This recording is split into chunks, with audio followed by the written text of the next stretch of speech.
if we do surgery, we usually do not use a cast because we want them moving because the fracture is stable,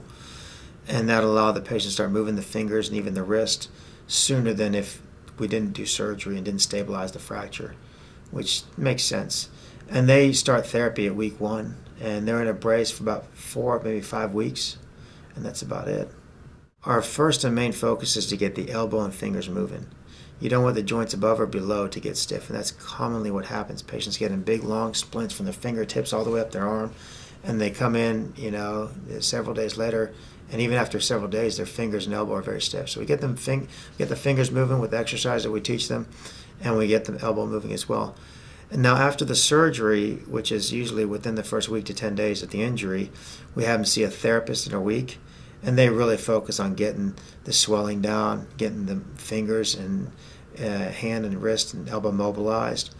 and trying to control the pain, and really getting the patient feeling, or the arm and hand feeling better, so to speak. And so that entails about a 4 to 6 week program with a therapist going sometimes once a week, sometimes 2 times a week, and if it's a real severe injury, even 3 times a week, to working with a therapist, doing certain modalities to decrease the scar tissue and get the swelling out and get the fingers moving.